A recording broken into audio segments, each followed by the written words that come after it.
مگر انسان عجیب مخلوق ہے کہ جب اس کا پروردگار اس کو آزماتا ہے کہ اسے عزت دیتا اور نعمت بخشتا ہے تو کہتا ہے کہ میرے پروردگار نے مجھے عزت بخشی، اور جب دوسری طرح آزماتا ہے کہ اس پر روزی تنگ کر دیتا ہے تو کہتا ہے کہ میرے پروردگار نے مجھے ذلیل کیا۔ یوں نہیں، بلکہ تم لوگ یتیم کی خاطر نہیں کرتے اور نہ مسکین کو کھانا کھلانے کی ترغیب دیتے ہو، اور میراث کے مال کو سمیٹ کر کھا جاتے ہو، اور مال کو بہت ہی عزیز رکھتے ہو۔ یوں نہیں، جب زمین کوٹ کوٹ کر برابر کر دی جائے گی اور تمہارا پروردگار جلوہ فرما ہوگا اور فرشتے قطار در قطار آ جائیں گے اور دوزخ اس دن سامنے لائی جائے گی، تو انسان اس دن سوچے گا، مگر اب سوچنے سے اسے فائدہ کہاں مل سکے گا؟ کہے گا کاش میں نے اپنی اس زندگی کے لیے کچھ آگے بھیجا ہوتا، تو اس دن نہ کوئی اللہ کے عذاب کی طرح کا عذاب دے گا اور نہ کوئی اس کے جکڑنے کی طرح جکڑے گا۔ اے اطمینان والی جان، اپنے پروردگار کی طرف لوٹ چل، تو اس سے راضی، وہ تجھ سے راضی،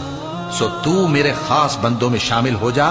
اور میری بہشت میں داخل ہو جا۔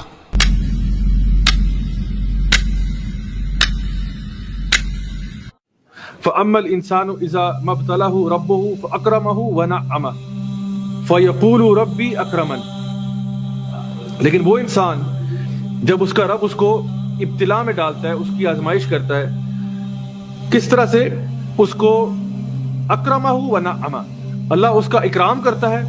اس کو آنر کرتا ہے اور اس کو نعمتیں عطا فرماتا ہے، تو وہ کہتا ہے فَيَقُولُ رَبِّي أَكْرَمَنِ، وہ کہتا ہے میرے رب نے میرا بڑا اکرام کیا، رب کا بڑا کرم ہے جی، بہت کرم ہے رب کا۔ تو اللہ تعالیٰ بتا رہا ہے کہ جب اللہ اس انسان پہ کوئی کرم کرتا ہے، اس کو عزت دیتا ہے، اس کے عزت میں اضافہ ہوتا ہے، وَتُعِزُّ مَن تَشَاءُ وَتُذِلُّ مَن تَشَاءُ، کسی کو عزت دے دیتا ہے، کسی کو نعمتیں دیتا ہے، تو وہ کہتا ہے کہ اللہ کا بڑا کرم ہے۔ یعنی یہ جو ابتلا ہے، یعنی اللہ تعالیٰ فرما رہے ہیں کہ یہ ابتلا ہوتی ہے، یہ ایک آزمائش ہوتی ہے۔ یہ نہ سمجھو کہ تمہیں اگر اللہ تعالیٰ نے عزت دے دی ہے اور نعمتیں دے دی ہیں تو یہ تمہارے لیے کوئی گفٹ ہے، نہیں، گفٹ تو بعد کی بات ہے، پہلی بات یہ آزمائش ہے تمہارے لیے۔ اب دیکھنا یہ تم کرتے کیا ہو، یہ تم عزت کے ساتھ اب کیا کرتے ہو، اس نعمتوں کے ساتھ کیا کرتے ہو، لوگوں کو یوز اینڈ ابیوز کرتے ہو، لوگوں پہ زیادتیاں کرتے ہو، زیادہ بڑے بھنے خواہ بن جاتے ہو، تمہارے اندر تکبر آ جاتا ہے، کیا کرو گے تمہیں جب اللہ تعالیٰ تمہیں چیزیں عطا فرمائے گا، یہ اللہ کی طرف سے ہی ہے، اب تم کیا کرو گے اس کے ساتھ؟ اب سوال ہے، بہت بڑا سوال ہے، اور یہ بہت بڑی ابتلا ہے، بہت بڑا ٹیسٹ ہے، کوئی چھوٹا ٹیسٹ نہیں ہے۔ جب فراوانی کی تھی کہتا ہے مجھے رب نے بڑا آنر کیا، جب رزق کو پیچھے کرتے ہیں تھوڑا سا اس کے لیے تو کہتا ہے میرے رب نے مجھے ذلیل کر دیا۔ فَيَقُولُ رَبِّي أَهَانَنِ، اہانن کا مطلب یہ ہے کہ مجھے ڈس آنر کر دیا گیا، یعنی کہ ڈس آنر کیا اور اللہ مجھ سے پیار ہی نہیں کرتا، نفرت کرتا ہے مجھ سے، اس لیے مجھ سے پیسے چھین لیے۔ یعنی اس نے اپنی عزت اور ذلت کا معیار یہ رکھا ہوا ہے کہ اگر مجھے اللہ پیسہ دے گا، دولت دے گا، مال دے گا تو اللہ پیار کرتا ہے، اور اگر اللہ مال چھین لے گا تو اللہ مجھ سے نفرت کرتا ہے۔ مال تو فرعون کو بھی ملا ہوا تھا، تو اللہ کیا فرعون سے محبت کرتا تھا؟ مال تو بڑے بڑے ظالم اور جابر لوگوں کو بھی ملا ہوا تھا۔ ابھی جو ذکر ہو رہا تھا قوم عاد کا اور سمود کا، مال تو ان کے پاس بھی بہت تھا، لیکن یہ تو نہیں کہ اللہ کے بڑے محبوب تھے یہ مال کی وجہ سے۔ اللہ کو محبوب وہ ہے جو تقوی میں زیادہ ہوتا ہے۔ ان اکرمکم عند اللہ اتقاکم، اللہ تمہارا مال نہیں دیکھتا، تمہارے کپڑوں کے ڈیزائنر لیبلز نہیں دیکھتا، تمہارے چہروں کا حسن و جمال نہیں دیکھتا، اللہ یہ دیکھتا تمہارے دل کی حالت کیا ہے۔ اس کی بیسس پر اللہ تعالیٰ کسی سے محبت کرتا ہے۔ تو یہ انسان جو ہے وہ سمجھتا ہے کہ اگر